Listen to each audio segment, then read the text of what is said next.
When we were all younger, we had always feared one thing, being different.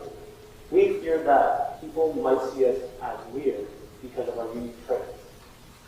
People may feel different in many ways, such as their interests, their friendships, or simply just being themselves. When I was younger, I had to face the reality of being different. The year was 2021, during COVID. The day had started off like any normal day. I woke up, brushed my teeth, and headed downstairs to go get breakfast before starting my online classes. When I walked by my sister, who was in her room, she noticed a big patch of hair missing from the back of my head. At first, I didn't believe her, until my parents saw it and showed me a picture of what it looked like. Much to my mind, it was real. When I first found out about this bald spot, I was confused, scared, concerned, and any other negative emotion. When faced with any kind of abnormal problem like this, most people would go see a doctor. However, it was during COVID, meaning we couldn't go for a couple months. Throughout these months, I was very worried. I had not seen or heard of anyone in my family who experienced something similar. When I was finally able to go to a doctor, I learned that I had alopecia. The doctor told me that mine was temporary and that stress was the main cause.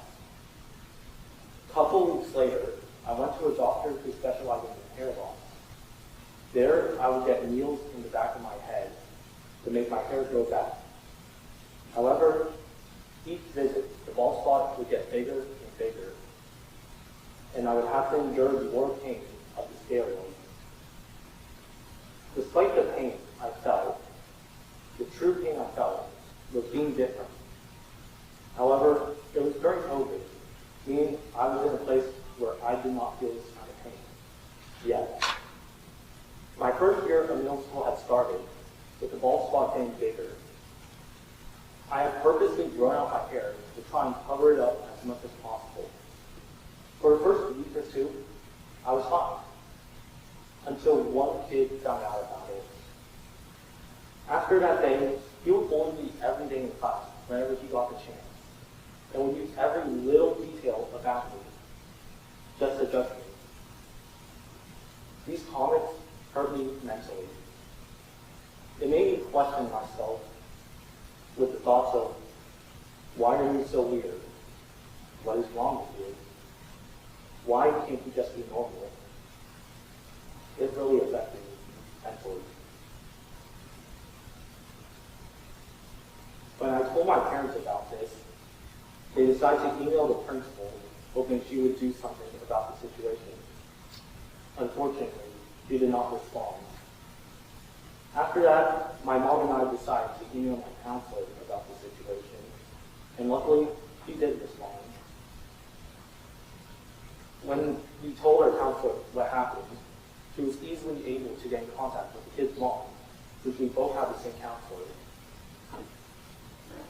After an everlasting time, the kid would eventually stop due to being confronted by his mother, and would have to call me to apologize for his behavior. After that moment, I felt free. The one person who made me feel ashamed of myself and tormented me for months had finally learned not to make fun of others for having unique traits.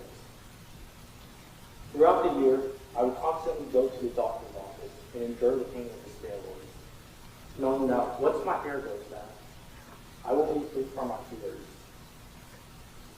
After the school year had ended, I had grown back most, if not all, of my hair back in that one spot.